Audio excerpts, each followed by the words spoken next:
Então é um prazer recebê-lo. Eu vivo reclamando que a gente recebe poucos físicos, né? E é legal que a gente tem um físico que fez uma carreira em materiais, né? O nosso curso é um curso... às vezes a gente está colocado na área de materiais, mas a gente é bem multidisciplinar. Nós temos projetos em física teórica, projetos em ensino, projetos em engenharia, né? Sempre tendo materiais como uma linha-chave, né? Uma linha mestra. Então, como o William já se apresentou aqui, ele tem graduação em Física pela Universidade Federal do Amapá. Se eu errar alguma coisa, você me corrige, tá, Williams? E um doutorado pela Universidade Federal do Rio Grande do Norte, né? Do Sul, desculpa. Do Sul. E você acabou de falar, você está vendo como você está com uma coisa pensada aí em banana, né? Aí ele fez esse doutorado em Engenharia de Minas, Materiais, Metalurgia. Essa coisa tem um código legal que eles colocam, né? É E3M, né? Isso, 3M, Legal esse nome que eles colocam, né? O Williams é professor no Instituto Federal do Amapá, hoje está no campus do Amapá, apesar de eu estava vendo que ele já deu uma andada por ali. Já. Comecei minha trajetória lá no campus que fica mais ao sul do estado, né, que é o campus Laranjal do Jari, fica a 260 quilômetros aqui da capital. 5 anos lá, e de lá eu vim para cá, para a capital, que foi quando a gente implantou o curso de licenciatura em Física. Legal. Também tem toda uma experiência na área de gestão da universidade, né? Ele é doutor desde 2020, já trabalhando nessa área que ele vai falar para a gente hoje, dessas nanopartículas e da sintetização delas. Ok? Então, o palco virtual é todo seu. Williams, agradeço mais uma vez a ter aceito o convite. Obrigado, eu que agradeço aí. É sempre uma honra a gente estar aí divulgando, né, os trabalhos, em especial alguma coisa que, de certa forma, traz um apelo para o norte. Né? Eu sou nortista e sempre que possível eu levanto a bandeira do norte. E aí não foi diferente quando eu me empenhei em ir fazer esse doutorado lá no Rio Grande do Sul. Eu saí de um extremo para o outro extremo, do Amapá para o Rio Grande do Sul. E aí me empenhei em levar alguma característica do norte para a minha pesquisa. E aí é o que eu vou falar hoje um pouquinho sobre isso, né? Obtenção de nanopartículas de óxido de zinco através de uma rota Sol-Gel, que a gente chama de rota Sol-Gel modificada ou assistida por amido. Então, me chamo Williams, e aí a ideia hoje é a gente bater um papo sobre essa obtenção de nanopartículas de óxido de zinco por essa rota aí assistida por amido. Né? Então, só para dar um contexto para vocês,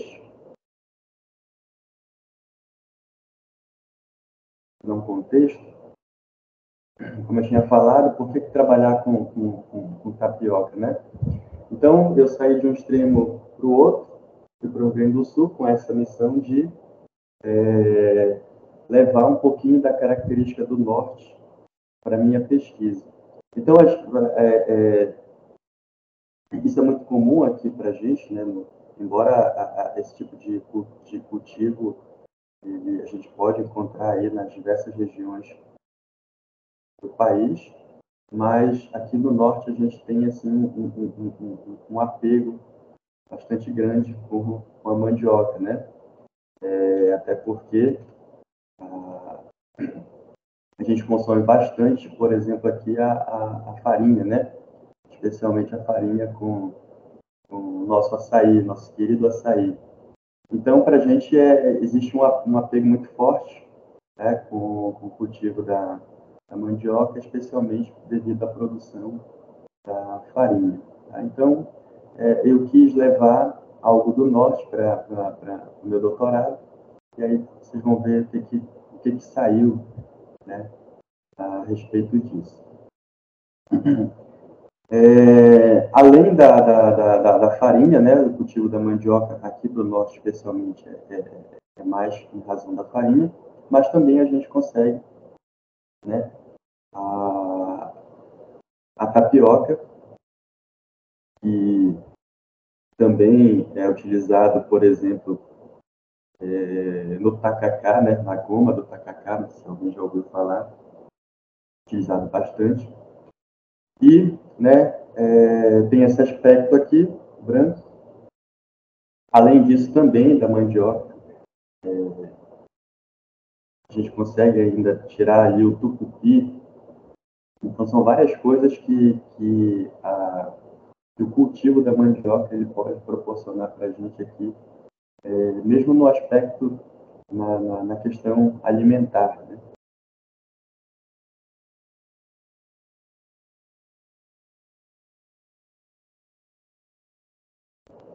E aí, basicamente, a tapioca ou o amido de mandioca, né? O amido que a gente obtém da mandioca, ele é constituído desses dois polímeros aí, né? A amilose e a amilopectina. Essa é a constituição básica, na verdade, todo o amido. E, dependendo aí da fonte botânica, a gente encontra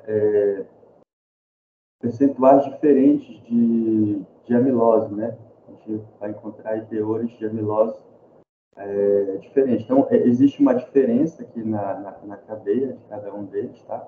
A cadeia, a amilose, a gente diz que ela é um pouco mais linear, e a amilopectina ela é mais ramificada.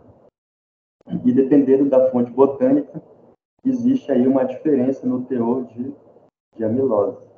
Tá? Então, é um biopolímero que a gente pode considerar até como uma fonte renovável, né?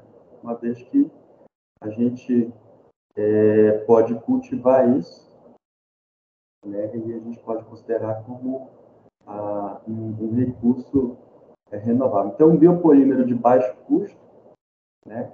E a gente pode considerar como sendo renovável. Então, o amido ele é constituído de amilose e amilopectina, sendo que, dependendo da fonte botânica, existe aí, né, diferentes teores de amilose. Eu falo diferentes teores de amilose porque existe uma metodologia para quantificar isso.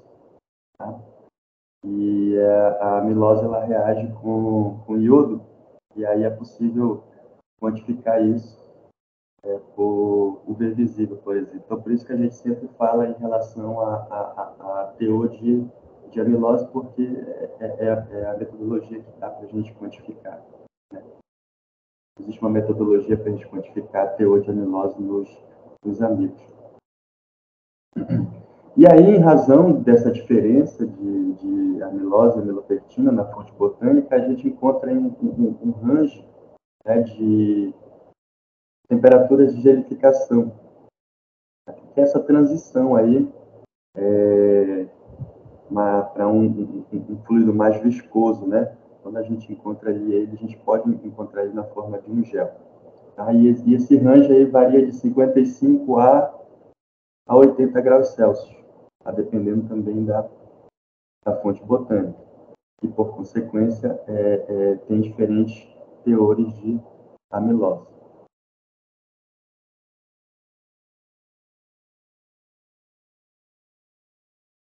O processo sol-gel é um processo que já tem mais de 100 anos já na literatura, né?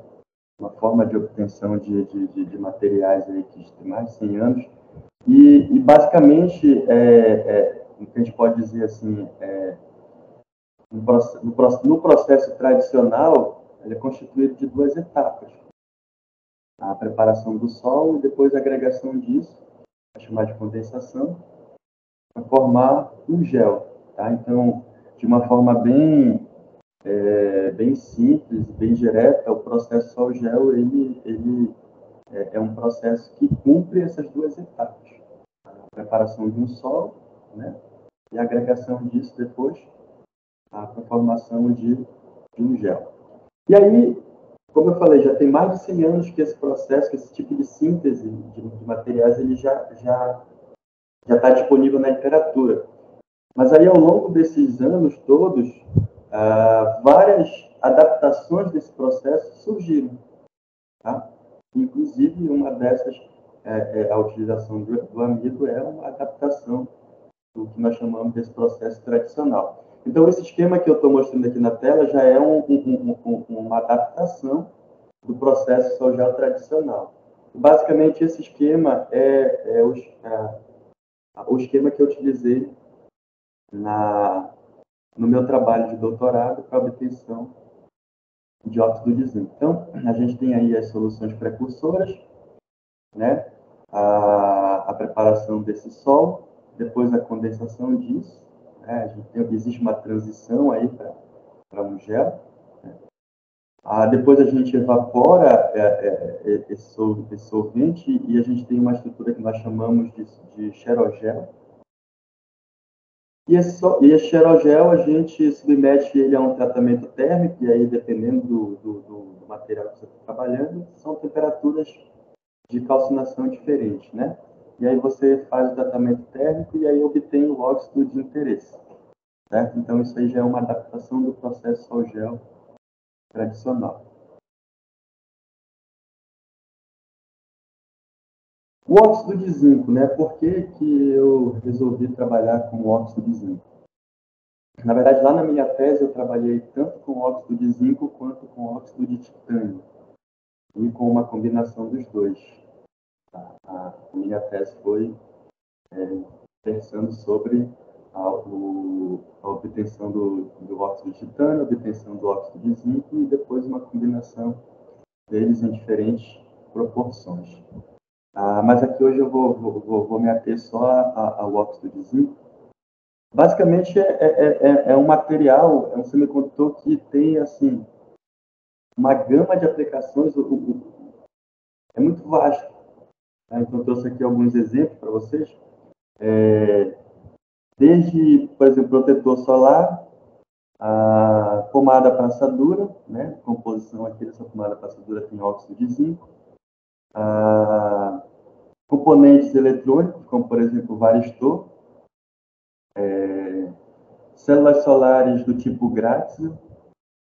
Isso aqui é uma célula de terceira geração.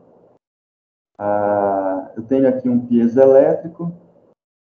E aqui representando um filme que a gente pode, por exemplo, impregnar em embalagens esse material, em razão do potencial bactericida que ele tem, né? Não à toa que ele é utilizado aqui na composição de pomada para assadura. Então, ele tem um certo potencial bacteriológico e, por isso, ele pode ser, por exemplo, impregnado numa embalagem de alimento para conservar o alimento, né? E aí o range de aplicações para o óxido de zinco é bastante bem vasto. Então, isso me levou a trabalhar com esse material.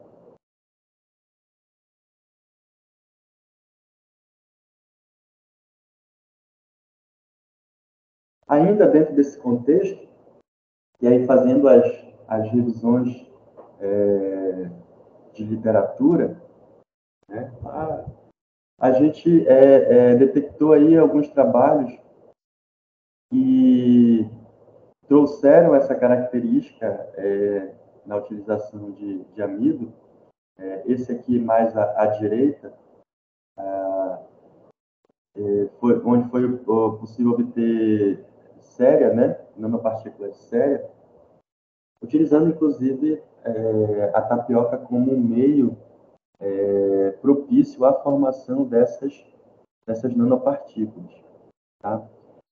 E relacionado ao óxido de zinco, existia aí desde 2013 na literatura esse trabalho, onde foi obtido o nanoestruturas de óxido de zinco E um detalhe curioso é que esse amido que foi utilizado foi um amido padrão Sigma Aldrich, que daqui a pouco eu vou mostrar para vocês o porquê que é curioso.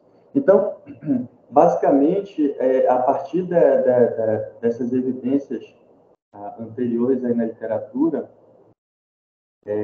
eu fui moldando meu trabalho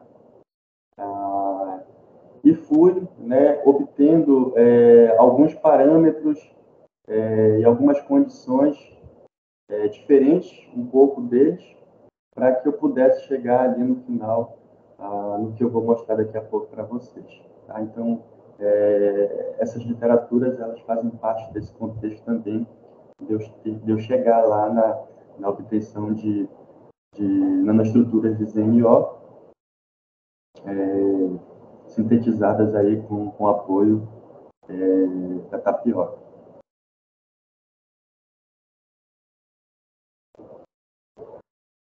Aí, falando sobre aquele trabalho que eu mencionei ali, de 2013, os autores, eles utilizaram aí um amido padrão Sigma Aldrich, 100% amilose. E aí um detalhe, que inclusive esse valor aqui foi, eu atualizei, né, para valores de hoje, por exemplo, 25 gramas desse amido a gente compra por R$18.307, né? 18.307. Então, eu considero isso um custo bastante elevado, e para 25 gramas apenas. Né? E aí, como eu falei, eu consegui ajustar ali as minhas composições para que eu pudesse obter nanoestruturas de óxido de zinco com propriedades, em certos aspectos até comparáveis a esse trabalho, mas utilizando tapioca. E a tapioca, por exemplo, lá no Rio Grande do Sul, em 2018, 2019, eu comprava 1 quilo a 10, 11 reais. 1 quilo, 10 reais. E aí, esses pesquisadores aí trabalharam com esse amido que 25 gramas custa aí 18 mil reais, tá?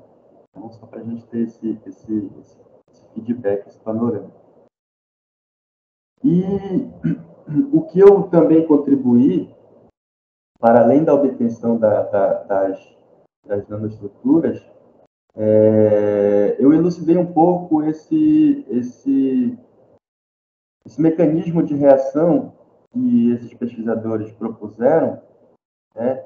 Mas eu trouxe elementos novos no meu trabalho que puderam corroborar com essa proposta. Eles fizeram essa proposta no trabalho deles, mas sem alguma evidência experimental de que esse mecanismo ele pudesse se confirmar.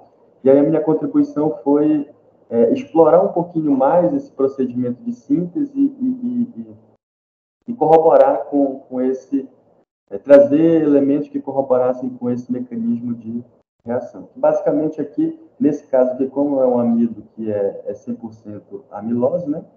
A amilose ela sofre hidrólise, né? Vai quebrando em moléculas menores aqui de glicose, certo? E numa solução onde tem algum precursor do cátion, como por exemplo aqui o cátion de zinco, e ele vai interagir né, com esse OH, e posteriormente, quando isso é submetido a um tratamento térmico, o orgânico ele é eliminado e sobra a nanoestrutura de óxido de zinco. E o interessante é que esse processo de interação aqui do cátion com esse OH é o que vai contribuir para a formação de um nanomaterial. E aí, em 2020, foi o primeiro trabalho da minha tese. A gente conseguiu publicar em janeiro de 2020.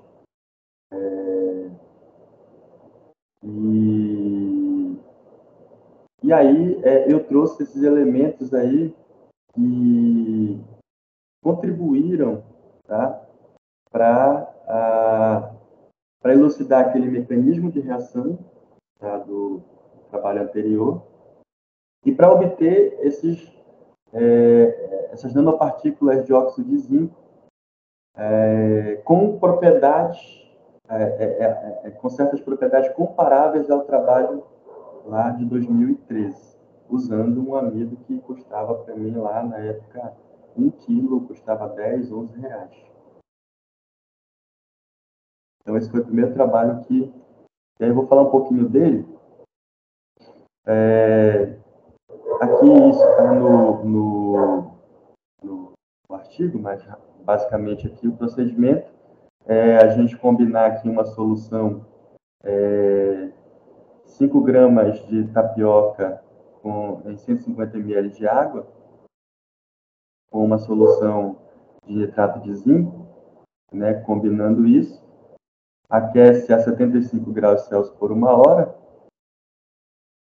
que é mais ou menos o tempo necessário para acontecer a transição para o gel e ter uma certa estabilização ali do sistema.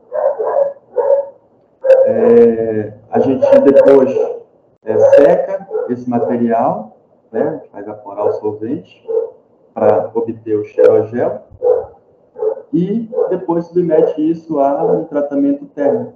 Tá? Que nesse caso eu investiguei por TGA e eu detectei que a melhor temperatura para eu obter o meu óxido de zinco foi 500 graus Celsius. Né? Então, eu detectei isso através de TGA. Só um detalhe, aqui está, por exemplo, 5 gramas de tapioca em 150 ml de água. Então, olha, eu estou usando 5 gramas só de tapioca. No final, eu otimizei esse meu experimento para eu obter aproximadamente 1 grama de pó em cada síntese. Tá? Aproximadamente 1 grama desse óxido de zinco. Mas eu estudei, por exemplo,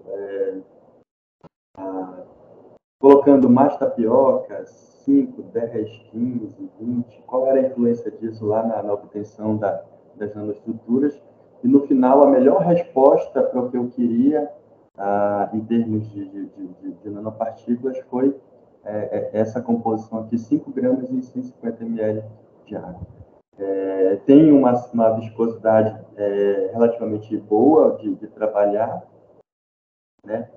E entregava as características que eu considerei ideais no final em termos de óxido de zinco. Tá?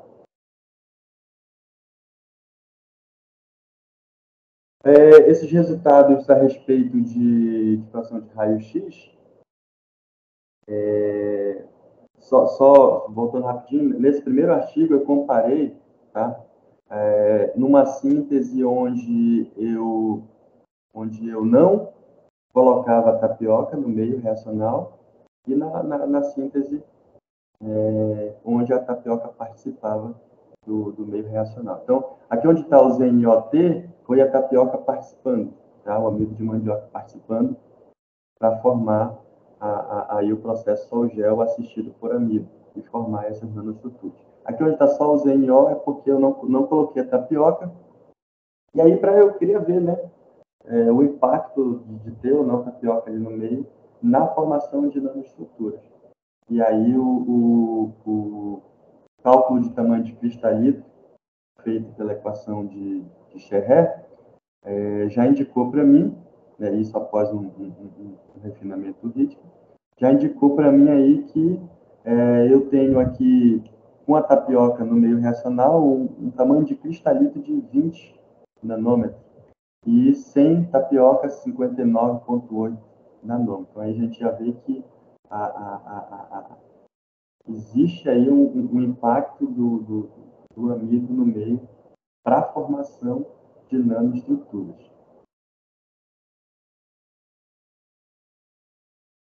E lá no trabalho de 2013, né, onde foi utilizado o amido padrão Sigma-Aldrich, só para a gente fazer esse comparativo, tamanho de cristalito também lá, feito por Scherrer, foi em torno de 36 nanômetros. Calcinados também em 500 graus Celsius, tá? É importante fazer aqui, eu estou fazendo esse comparativo aqui, em pós, que foram submetidos a um tratamento térmico na mesma temperatura, tá? Então, esse aqui, ZNO, que não, onde a tapioca não participou, também calcinei a 500, e aqui com a tapioca também foi a 500 graus Celsius. E lá no trabalho de 2013 também fizeram também um tratamento a 500 graus Celsius, tá? E aí então a gente vê que, embora a minha metodologia que eu trouxe esse trabalho seja um pouco diferente do trabalho deles, né? Mas aí é interessante para a gente mostrar que eu estou obtendo aí características próximas, né? Utilizando um amido que custava 1 quilo, 10, 11 reais.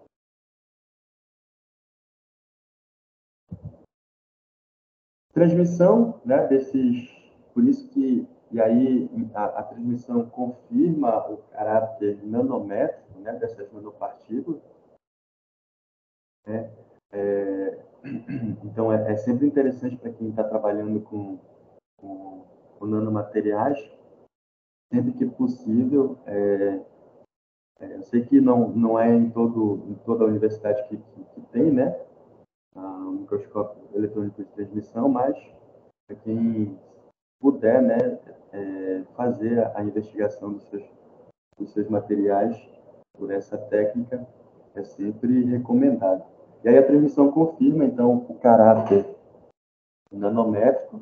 Aqui, dando um destaque aqui para uma partícula mais ou menos aqui 32 nanômetros, né, de tamanho, mas elas têm uma certa... não é uniforme essa distribuição de tamanho, mas elas são enquadradas aí dentro do que nós classificamos de materiais nanométricos, né, que são materiais até 100 nanômetros em uma das suas dimensões tem aí pelo menos até 100 nanômetros, né, de tamanho. Então essas partículas elas são tranquilamente classificadas aí como materiais nanométricos. E aí a direita é o ZNOT, aquele que participou a tapioca participou do processo de síntese, e ZNO é aquele onde a tapioca não participou do processo de síntese, só para mostrar que, de fato, eu tenho partículas que cresceram mais, né? Isso submetido na mesma temperatura de tratamento térmico, 500 graus, né? Só para mostrar que realmente as partículas cresceram mais quando a tapioca não participou, né, do processo de síntese. E lá no trabalho de 2013, dos pesquisadores que utilizaram o amido padrão Sigma-Aldrich, né, a transmissão deles também levou aí a partículas na média em 43 nanômetros. Então, eu considero aí características semelhantes, né, desse óxido de zinco que eu obtive no processo que eu utilizei a tapioca. Eu considero que são características semelhantes aí, mas volto a ratificar, né? Eles utilizaram um amido que 25 gramas custa 18 mil reais. E eu utilizei um amido que 1 quilo custa 10, 11 reais. E aí eu investiguei um pouquinho sobre o procedimento de síntese. Tem outras caracterizações dentro do artigo, mas eu trouxe só o finalzinho ali que ajuda a elucidar aquele mecanismo de reação. Eu fiz utilizando basicamente a espectroscopia no infravermelho, né? Em dois modos, no modo ATR e com pastilha de KBR. Isso aqui é os gráficos à esquerda, que é referente ao xerogel, ou seja, depois do gel, sequei na estufa, então a gente tem o xerogel. Tá? E aí eu notei o seguinte, a curva roxa aqui é só tapioca, não tinha o nitrato de zinco.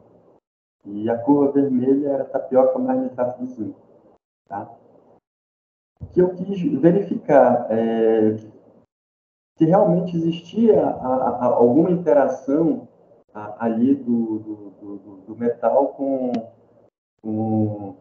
aquele grupo, né, aquele OH lá da glicose. E essa região aqui, em torno de 1000, aproximadamente, 1050, é a vibração da ligação carbono-oxigênio, justamente da glicose. Tá? Então, essa região aqui é referente à vibração carbono-oxigênio da glicose, certo? E aí eu notei um pequeno deslocamento aqui, quando no xerogel, né, que continha o nitrato de zinco. Pequeno deslocamento aqui para número de ondas maiores. E aí depois eu fiz com pastilha de KBR, que com a pastilha de KBR, para quem ainda não trabalhou com infravermelho, né? A gente pode fazer tanto no modo ATR quanto no KBR, mas é interessante que algumas vibrações da ligação metal com oxigênio, por exemplo, elas acontecem para cá, para baixo, para números de ondas ali de 600, 700 para baixo, né? E justamente a vibração zinco-oxigênio acontece nessa região aqui, 490, 500. E aí, então, eu constatei que, de fato, aquele mecanismo de reação que eles propuseram lá, no artigo 2013, então, esses nossos achados, eles corroboram com aquela proposta do mecanismo de reação, da interação do zinco com aquele OH. Né? Como está aqui, ó, trouxe de novo aqui esse mecanismo de reação que foi proposto lá no trabalho de 2013. E aí, com esse procedimento que eu trago aí, é possível obter tranquilamente nanopartículas de óxido de zinco com a tapioca contribuindo, né, nesse processo de formação de nanoestruturas. Então, é um amido de baixo custo que, se empregado no processo Sol-Gel para obtenção de certos óxidos, nesse caso aqui no óxido de zinco, entrega para a gente algumas características interessantes. Tá?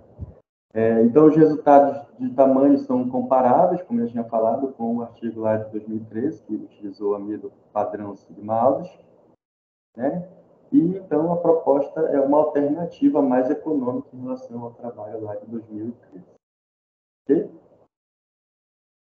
E aí, seguindo nessa linha, então, como eu falei, quando eu estive no doutorado, eu tive a oportunidade de fazer várias coisas direcionadas a esse procedimento de síntese. E aí nós publicamos em 2020, então tivemos uma publicação em 2020, aí em 2021 tivemos outra publicação onde nós focamos na caracterização em propriedades ópticas desses óxidos calcinados em temperaturas diferentes, 500, 600, 700 e 800 graus Celsius. Então, meu objetivo era entender o que acontecia com esse dióxido de zinco em termos de propriedades ópticas, o que acontecia com ele se, né, eu submetesse ele a temperaturas de tratamento térmico maiores. E foi isso que a gente relatou nesse trabalho de 2021. De novo, a gente traz a difração de raio-x. E aí, como esperado, conforme eu aumento a temperatura de calcinação, eu vou obter materiais com tamanhos, né, maiores. Né? Então, o tamanho de cristalito calculado por Scherrer já deu a indicação para a gente de que, e também pelo perfil do difratograma também é bastante nítido a influência do tratamento térmico, né, especialmente aqui no plano 101. Tá? Esse plano 101 dá para a gente perceber como o tratamento térmico está afetando a forma, né, do pico. E aí, a gente encontra aí tamanhos de cristalito, né, maiores, como é de esperar. E a transmissão também confirma, né? Aqui eu tô, o A é para o material calcinado a 500, o C para o material calcinado a 800. Tá? E a transmissão confirma também que a gente tem em 800 partículas bem maiores do que na calcinação a 500 graus Celsius.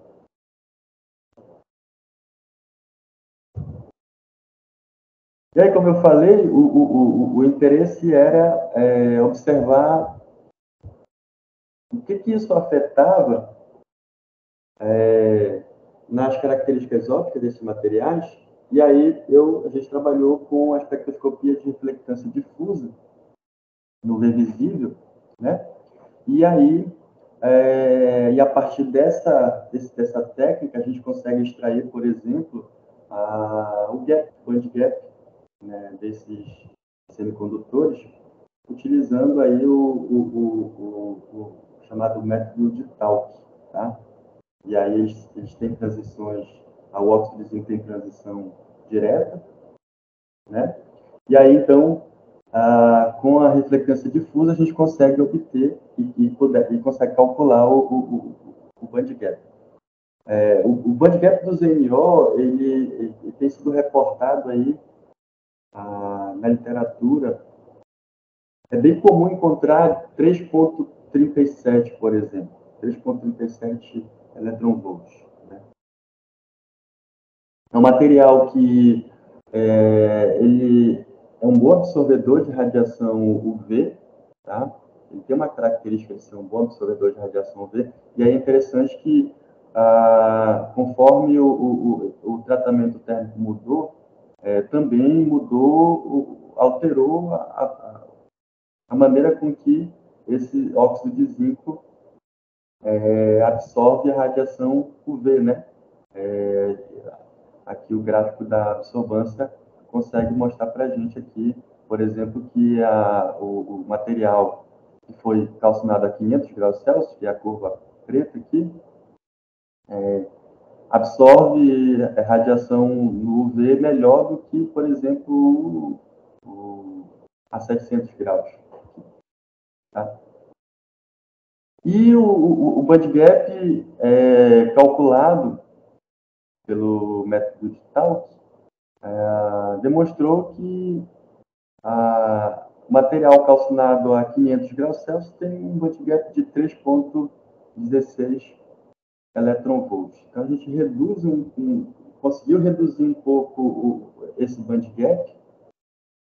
Isso é interessante porque e o próprio espectro está mostrando aqui um pequeno, que a gente chama de redshift, quando o deslocamento é mais à direita, no marco vermelho, né? Blue shift quando vai mais para o pool V, né?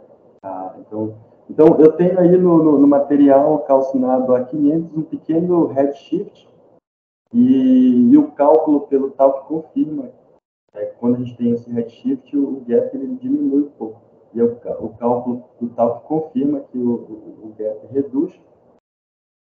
E aí, pensando em, sei lá, em aplicações onde a gente pode aproveitar energias aí mais para dentro do visível, né? Então começa a ser algo interessante. E aqui, embaixo tem o espectro de emissão,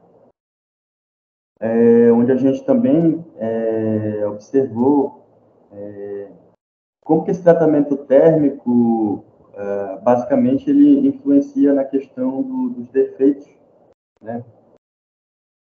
São vários defeitos que se relacionam aí com essa emissão dentro do visível, vacâncias de oxigênio, zinco intersticial, enfim, a literatura já traz isso aí de forma com bastante robustez já, né? E a emissão na região do visível para esse semicondutor aí se dá aí em razão aí de defeitos. A gente não aprofundou quais, né? Mas a gente trouxe aí algo interessante, né? Mostrando que o tratamento térmico ele também tem uma certa influência aí na geração desses defeitos. E aí, agora, 2023, bem recente, de abril, a gente trouxe outro trabalho dentro desse contexto, né, da síntese do óxido de zinco, pelo processo sol-gel assistido por amido, mas a gente avaliou o tipo a fonte botânica, né, de onde a gente veio buscar esse amido. E a gente comparou usando o amido de milho, maisena, por exemplo, né, pegou a maisena como fonte de amido de milho e como fonte de amido de batata, a gente extraiu da casca da batata, né? E é bem tranquilo fazer essa extração, né, da casca da batata. A gente conseguiu extrair o amido de lá. A casca que a gente normalmente vai para o lixo, né?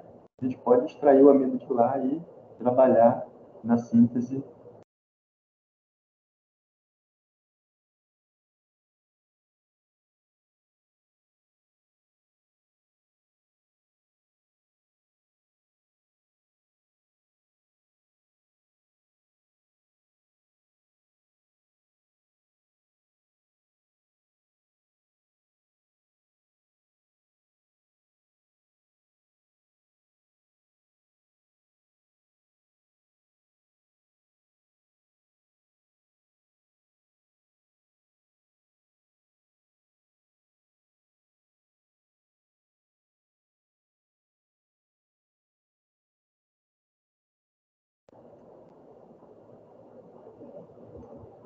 Tudo certo?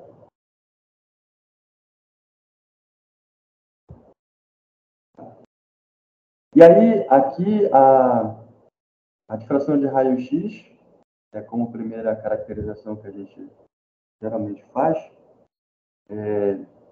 e apresenta, né?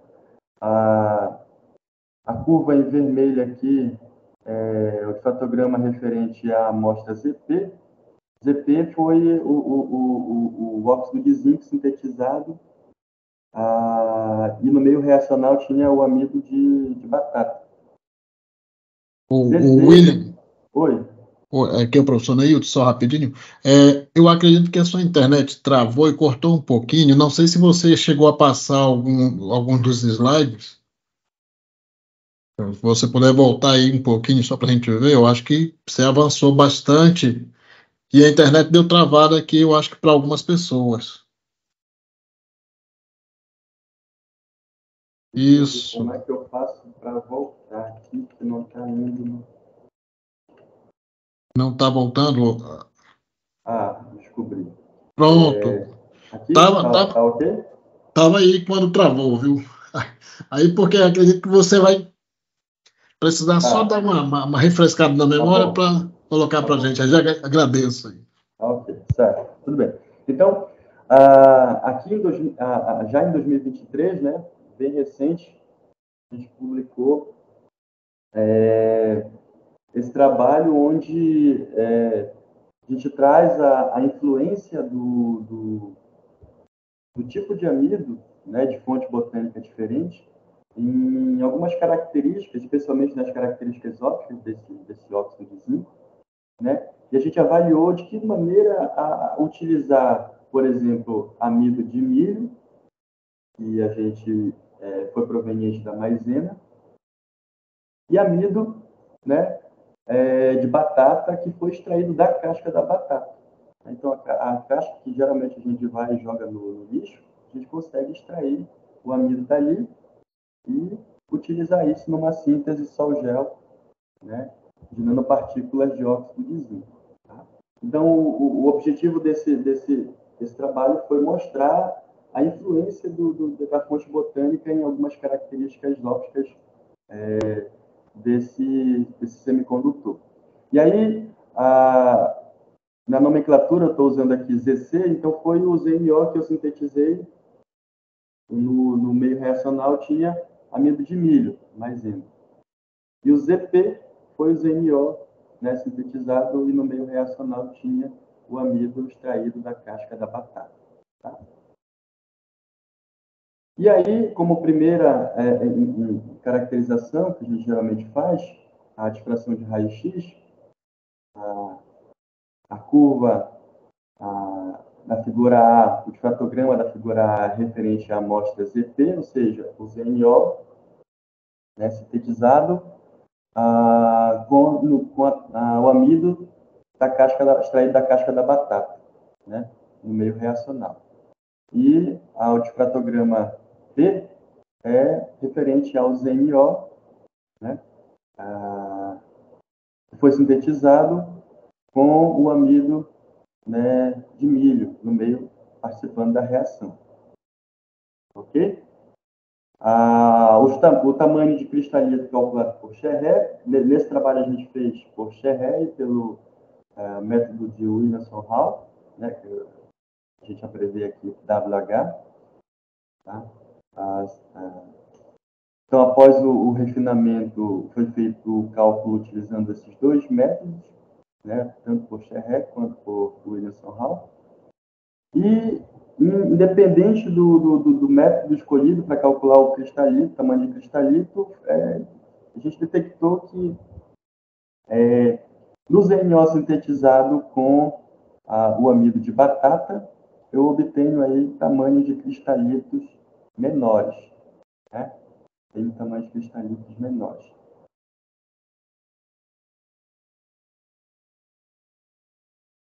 Aí, só para elucidar um pouquinho, a gente fez uma comparação com trabalhos de sol-gel, né, já consolidados na literatura. E aí, essa tabela ela é processo sol-gel, que não é necessariamente utilizando a rota com amido, tá? Então, são processos sol-géis diferentes. Como eu falei, o processo sol-gel, mais de 100 anos, né? E desde lá, dessa rota tradicional, foram feitas várias adaptações, né, na rota. E, enfim, então a gente consegue encontrar uma gama de diversidade de processos sol-géis aí na literatura. Então, eu tive cuidado de comparar diferentes processos sol-gel, mas para óxido de zinco calcinados a 500 graus Celsius. A gente comparar algumas características desses materiais. Né? Então, por exemplo, aqui eu tenho um ZNO sintetizado por um processo sol-gel que permitiu um tamanho de cristalito, calculado pelo método de Cherré, de 29,8 nanômetros, com um band gap de 3,26.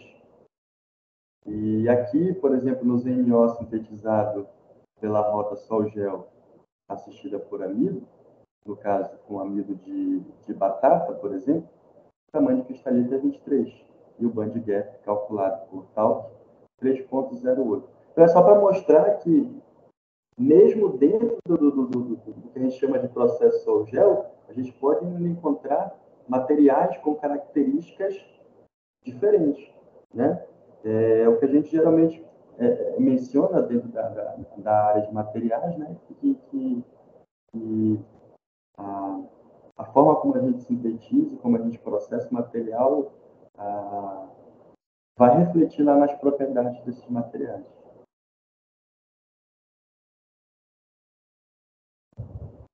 E aí, de novo, a gente trabalhando com espectroscopia de reflectância difusa no UV visível, né?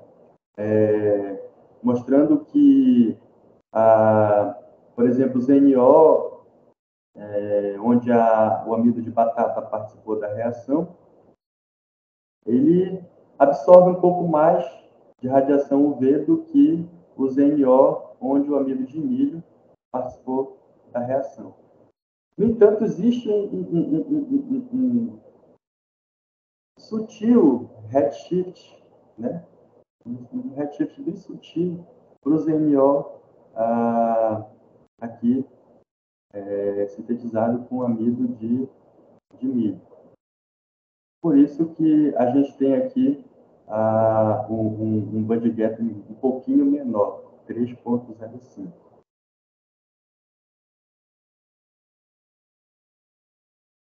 E aí, também fazendo a fluorescência, né, para a gente pegar o espectro de emissão e observar como que a síntese influenciou aí na questão dos defeitos. Tá? O interessante é que o ZNO obtido no meio reacional com a participação do amido de batata, né? Ele produz aí um espectro de emissão mais intenso do que o ZNO que foi sintetizado com a participação do amido de milho. Tá? Então, como eu mencionei antes, aqui a emissão aqui no visível ela se relaciona com a densidade de defeitos, né? Defeitos, sejam eles vacâncias de oxigênio, intersticial, enfim. Está relacionado com os defeitos. Uma forma indireta também da gente determinar isso calculando essa que a gente chama de densidade de discordância, que é o inverso do quadrado de tamanho de cristalino. Tá? E aí, fazendo esse cálculo, a gente chega, claro, que como o ZP, que é o ZNO, que foi sintetizado com a participação do amido de batata, ele tem um tamanho de cristalito menor, né? Ele vai ter uma densidade de discordância maior. Né? A continha mostra para a gente que existe uma densidade de discordância maior. E o espectro de emissão corrobora com isso. Tá? Eu tenho uma intensidade, né, maior para o ZP, o que nos leva a acreditar que existe aí uma densidade de defeitos, né, maior aí para esse ZNO. Então, a gente está mostrando que o tipo de amido também tem uma certa influência em algumas características, né, do óxido de zinco. E obrigado, era isso que eu tinha para mostrar. Peço desculpas se eu não fui muito claro, né, mas aí a gente está aberto agora para as perguntas. Tá? Então, mais uma vez, obrigado aí pela paciência. E agora a gente pode discutir um pouquinho sobre esses 3 trabalhos aí que eu apresentei para vocês. Obrigado, Williams. Vamos então às perguntas, né, do nosso pessoal. Outros estão aqui. Quem gostaria de começar? Eu gostaria de perguntar uma coisa. Pois não. Pode dizer. Sobre o amido de milho que você mencionou, que é mais barato e tal, ele tem algum processamento para poder ser sintetizado ou melhorado antes de ser utilizado, ou ele é o mesmo que utiliza na culinária? Desculpa, só não entendi o finalzinho da tua pergunta. Pode repetir, por favor? Ficou um pouquinho baixo Sim. o áudio. Tá. Sobre o amido de milho, ele é melhorado para poder ser utilizado ou ele é o mesmo que se utiliza na culinária? Não, é o mesmo, lá do mercado. É o mesmo. Obrigado. Tem uma da Vitória. Ela está perguntando, para além da questão custo-benefício, quais seriam algumas possíveis aplicações? Tudo bem. Inclusive, é o que atualmente eu estou investigando. Estou trabalhando com fotocatálise heterogênea, né? Então, a gente tem já alguns resultados preliminares demonstrando que a gente consegue, por exemplo, fazer remoção de corantes orgânicos. Então, é um ponto que a gente está levando ele em diante. Mas, como eu falei ali, considerando essas características, essas propriedades ópticas ali que a gente investigou, a gente tem que conseguir reduzir um pouquinho o gap. Claro que tem outras coisas que podem influenciar, mas isso acende uma luz para possíveis aplicações onde você pode aproveitar um pouquinho mais do espectro visível. Tá? Então, isso abre aí um caminho para aplicações que requerem aí a utilização desse semicondutor sob radiação de luz visível, por exemplo. Nós temos também no grupo, lá que eu mantenho colaboração também com o programa onde eu fiz doutorado, um ex-aluno nosso aqui, inclusive está fazendo mestrado lá, e aí ele está também com perspectiva de aplicar esse óxido de zinco como no sistema de varistor, né? Então também são outras visualizações que a gente está tendo aí para esse material, sintetizado por essa rota. A Bruna também parabeniza. Pergunta se teriam outros tipos de amido que parecem ser promissores para esse tipo de processo. Quais seriam esses outros tipos de amido? Bom, Bruna, assim, pelo que a gente já tem observado, especialmente nesses três trabalhos, basicamente qualquer tipo de amido ele pode ser empregado nesse tipo de rota, né? Então, o universo aí de utilização ele é bastante amplo. Então, claro que o que a gente tem notado é que a fonte botânica ela exerce aí alguma influência no final, nas características finais, né? Pelo menos em termos de propriedades ópticas, que é o que a gente tem trabalhado, a gente tem notado que tem alguma influência, mas o tipo de amido aí, como você viu, desde um amido padrão Sigma Alves, de 25 gramas custa R$18.000, até um amido que você compra no mercado aí por R$10, R$11 por quilo. Então, assim, a gama de possibilidades é bastante grande, né? Bem ampla. William, eu sei que a rota de sílica gel, na verdade, ela tem uma pegada de ser ambientalmente correta, ela associa esse aspecto ao processo, acredito, do seu estudo. Mas, olhando sobre essas rotas que são utilizadas para nanopartículas, não é? Quais outras você considera que são potenciais ou promissoras nos estudos? Bom, depende muito do que a gente quer, mas eu tenho notado que rotas, por exemplo, por combustão, síntese por combustão, até existe um processo que é até relativamente mais simples, né?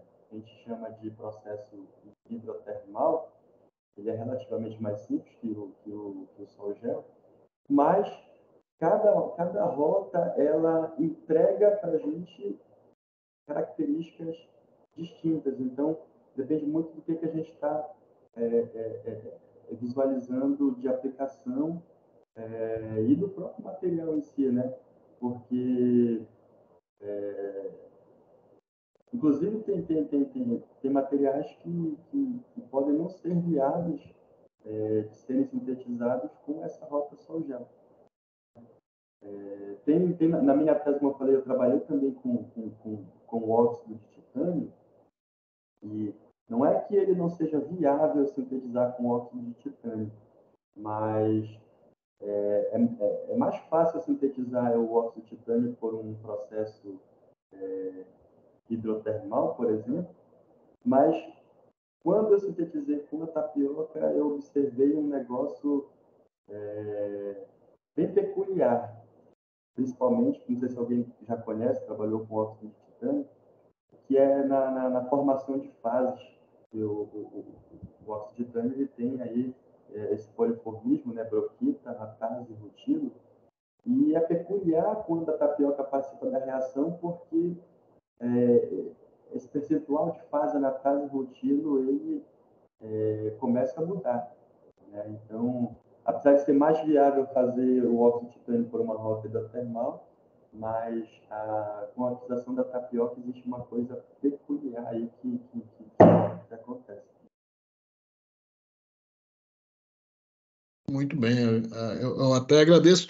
E vi uma coisa assim que eu achei muito interessante logo no início da sua apresentação, William, que foi o fato de você usar justamente já aí o amido da mandioca, né? Que é realmente também alguns estudos que a gente vê onde se fazem a aplicação de amidos, o pessoal acaba procurando as maiores fontes de amido que você pode utilizar com maior frequência, que não vai impactar na questão da produção de alimento ou outras fontes, né? A gente tem a utilização até mesmo do amido no processo mineral, e aí sempre se prioriza mais o amido de milho do que os demais. Não, sim. Mas é justamente essa pegada ele ser a gente considerar como um recurso renovável, né? Então, se fizer um manejo adequado ali no cultivo, a gente sempre consegue ter à nossa disposição esse tipo de produto, né? Uhum. Então, é dentro dessa perspectiva dele ser um recurso renovável, né? Justamente é isso que traz também um diferencial. Uhum. Eu vou até aproveitar, eu vou repetir aqui uma das perguntas, porque era algo que eu queria ter visto, como eu perdi aqui com a minha queda de conexão, né? Eu vou aproveitar para pegar de novo essa pergunta aqui da Vitória. Quando a gente fala de aplicação, você obteve a nanopartícula de óxido de zinco, né? Você utilizou uma técnica, o que é que você pensou, qual era o foco de aplicação para o material obtido? Quando eu trabalhei na obtenção desse material, a princípio, a gente não tá, eu particularmente não estava tão olhando para o final. Muito embora os resultados me levaram a sugerir esse material aí, que é o que a gente está trabalhando agora. Está fazendo fotocatálise, né? Degradando corantes orgânicos. Aí a gente está irradiando aí, por exemplo, uma solução aí de um corante orgânico com lâmpada UVA, e aí a gente está fazendo aí essa degradação do corante com essas nanopartículas, né? Então, os resultados já estão levando a gente a mostrar que tem potencial para esse tipo de aplicação, né? Fotocatálise heterogênea.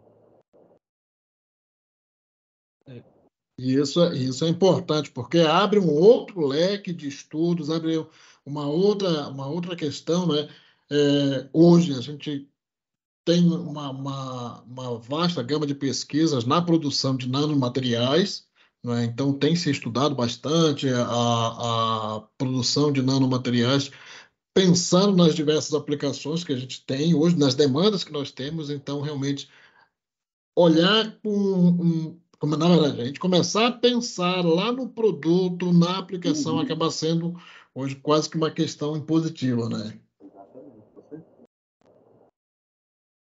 Bom, é, eu peço aqui aos presentes que podem fazer a sua pergunta através do chat, podem, né, que se quiserem fazer diretamente aqui ao professor Williams, que podem ligar sua câmera, né, ativar o áudio do microfone, ele está aqui participando conosco nessa noite, falando justamente sobre temas bem atuais da área de materiais, né, que é a produção aí de nanopartículas. E, como ele já bem frisou, a gente tem aí diversos tipos de materiais sendo produzidos, não só o óxido de zinco, pela técnica do sol gel, mas também tem outros nanomateriais que estão sendo estudados, outras técnicas, né, que existem, né? Então, você tem aí um fato muito significativo. Eu estava olhando a questão da temperatura, William. Uhum. De fato, a expectativa é que sempre que se aumente a temperatura, o tamanho do cristal vai diminuir, né? É, aumenta aí a área superficial, né? O esperado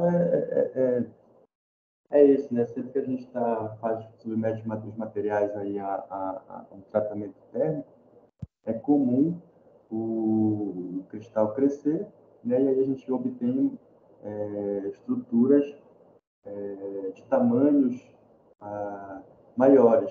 Mas naquele segundo trabalho, eu quis observar como que esse tratamento térmico, apesar do tamanho, né, da partícula aumentar, como que isso, qual é o reflexo disso lá nas propriedades ópticas, especialmente na questão de alguns defeitos, né, que podem ser favorecidos aí com o aumento da temperatura de tratamento térmico. E foi justamente isso. E aí vem também aquilo que eu acabei de mencionar a respeito do óxido de titânio, porque na minha tese eu trabalhei também com óxido de titânio, e foi uma coisa peculiar que apareceu quando eu modifiquei a temperatura de tratamento térmico. A tapioca, ela influenciou de uma maneira, ainda não sei se positiva ou negativa, porque a gente também vai fazer a aplicação desse óxido de titânio, por exemplo, em fotocatálise heterogênea, mas as fases aí, anatase e rutilo, elas começaram a modificar em relação a um TiO2 que a tapioca não participou da reação, por exemplo. Então, uma coisa peculiar que apareceu ali. E essas mudanças que a gente faz na síntese geram esses reflexos nas propriedades aí dos materiais. William, você acredita que isso pode estar relacionado aí à variação do percentual de amilose e amilopectina do amido? Nesse terceiro artigo que a gente publicou recente, é isso que a gente está sugerindo. Como a gente está fazendo só ZNO, né, e a gente mudou a fonte botânica, que tem ali percentuais de amilose e amilopectina diferentes, é isso que a gente está sugerindo. E aí abre uma perspectiva aí para se debruçar sobre isso, né? Um trabalho exploratório mesmo. É isso que a gente está sugerindo, que a diferença de amilose e amilopectina ela está influenciando aí nessas características finais aí desse óxido. Muito, muito legal, porque isso abre uma oportunidade realmente de investigação bem grande. E aí a gente acaba voltando lá no final para aquela questão da fonte de amido, lá no final, que acaba sendo, de repente, pode-se gerar bons resultados com uma determinada fonte, mas tem que se investigar a disponibilidade depois da fonte para poder continuar o processo aí. Exatamente. Isso mesmo. Bom, gente, eu não tenho aqui mais perguntas, né, do pessoal, mas ressalto a gratidão de sua participação, William, aqui conosco. O professor Petro também deixou aqui os parabéns pela sua presença. Ele teve que participar de aula agora à noite. Eu agradeço enormemente a oportunidade de estarmos aqui discutindo nanopartículas e nanomateriais, tá? Isso traz para nós uma oportunidade de discorrer sobre temas que eu acho assim, aquilo que você colocou no início foi fundamental, você buscar uma fonte que é de baixo custo, que você tem aqui, né, que você consegue explorar e você mostrar que você consegue ter um resultado até melhor com uma fonte de baixo custo. Isso aí é muito interessante, né? A gente tem que olhar o problema e pensar na perspectiva de encontrar alternativas de solução, né? Achei essa uma grande sacada no seu estudo, né? Dou aí meus parabéns a você, William. William, caso você queira fazer as suas considerações finais, deixo à disposição. Agradeço novamente sua participação aqui conosco nessa noite maravilhosa. Eu que agradeço mais uma vez a oportunidade, como eu mencionei no começo. Eu sou um grande entusiasta de divulgar esse trabalho e sempre que alguém me convida para falar sobre, eu vou, né, de bom grado e feliz, né, que aí a gente está numa quarta-feira à noite, a gente tem um público bastante aí interessado em conhecer e aprender, e é isso, eu sou um grande entusiasta, né, dos nanomateriais, em especial desse procedimento de rota, porque eu levo sempre, né, uma característica do norte, que é a tapioca, enfim. Então, agradeço aí a oportunidade de falar e eu posso disponibilizar o slide aí depois, posso mandar por e-mail para alguém, depois alguém pode, se quiser, divulgar sem problema nenhum. Bom, vai ser uma grata satisfação receber o seu material, William. Aos que nos assistem através do nosso canal no YouTube, na quarta-feira que vem, caso você queira estar aqui presente, nós teremos uma outra palestra com o professor Mário Goldinho Júnior, que vai falar sobre materiais cerâmicos, tá? Então aí é uma grande oportunidade também para você que nos acompanha. A palestra do professor William vai estar disponível em poucos dias no nosso canal no YouTube. E fica esse convite para cada um de vocês que nos acompanhou até esse momento. Quem está pelo YouTube, quem vai assistir no nosso canal, ative as notificações, receba as informações das palestras. E quem está aqui conosco, né, não esqueça de assinar aí a frequência para que você possa receber a sua certificação. Meus parabéns, William. Foi muito grato a sua apresentação e sua participação hoje aqui conosco. Sucesso e uma boa noite a todos.